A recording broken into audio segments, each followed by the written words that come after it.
Hi, my name is Kate Redmond and I am from Karratha in the Pilbara region of Western Australia. So I got into FormaHoof not long after becoming my horse's full-time hoof care provider. COVID meant that we couldn't get a farrier to us. Where we live is quite isolated and really far away from anywhere else that has equine services. We don't really have anything in the way of equine services where we live, so anything that we do use, we either have to travel to ourselves or bring someone up to us. So yeah, COVID happened and we didn't have a farrier. I was having a lot of trouble with this particular mare's feet anyway. She was throwing shoes and she was abscessing in her front feet from the shoe as well.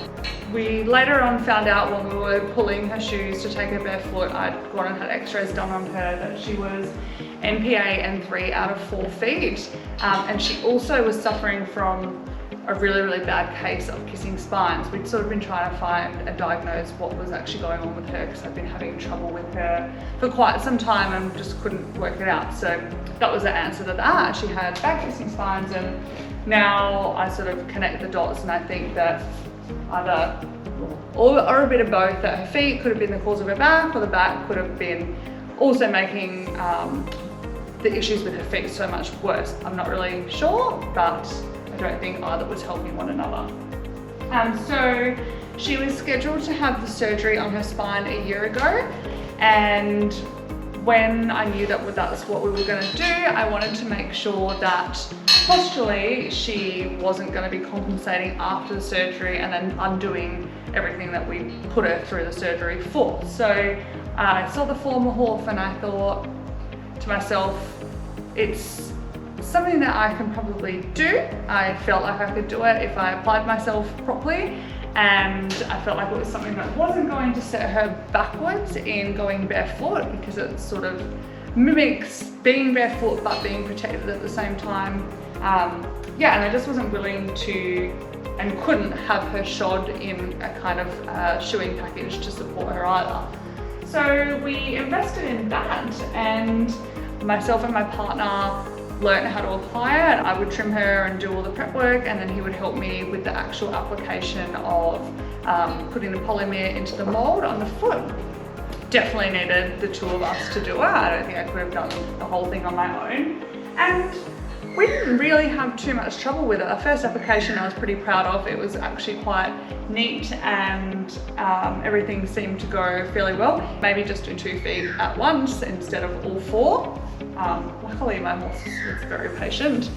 And yeah, where I live with the horses, I was a little bit concerned about our environment with it, and like I go to the beach a lot, we do lots of swimming, the water was a question for me, and we didn't really have any issues with the sand or the water when we were working her at the beach.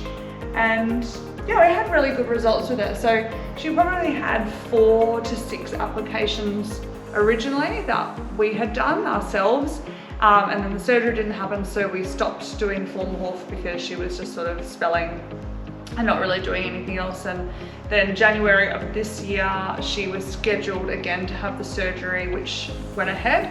And then I wasn't able to be down here the whole time with her for her recovery. So I got Sven, who also does FormaHoof in Western Australia. He's in Perth, and he did the application at the vets for me. And I have been prepared that she would maybe need 3 to 4 rounds again, and to sort of support her and grow that heel. But after he pulled the first application 6 weeks later, he was really shocked about how much change she had in her ankles and how much sole depth she had acquired over that time, and the fact that she was out on really soft pasture. He was sort of happy to pull the FormaHoof and not have to redo another application. So she's been out of it again now for about 4 weeks, and she's completely barefoot, and she seems to be, her feet look really good. Her ankles have changed amazingly, and yeah, we're just hoping that now she can just continue on a barefoot journey. Anyone wanting to get into doing FormaHoof or trimming, I would say just go ahead and give it a go. You haven't really got anything to lose, especially with learning to trim yourself. There's so much out there now that you can learn, even from afar, even just online. I personally went down, I found David Landeville online, and then with the FormaHoof, I think just really watch the videos, watch FormaHoof videos. There was also some other videos just on YouTube that I watched from farriers overseas that were using it quite regularly, and I found that really helpful. That kind of was what I watched to begin with, and went, yeah, you know what, I think I can do this. So I think if you have the personality that has a lot of attention to detail, and you know, you really just think you can give things a good hard go and follow the process, then I think that most people should actually be able to do it. It's not that hard. It seems a little bit intimidating, but once you've done a couple and you get a little bit of a routine with it, it's actually quite easy, and it's actually quite fun. I enjoy doing it. It's sort of like a bit of a work of art at the end, like take photos and have a look at what we've achieved. Yeah, so that's probably my advice on it, and yeah, just give it a go, and your horse will probably thank you for it. Okay.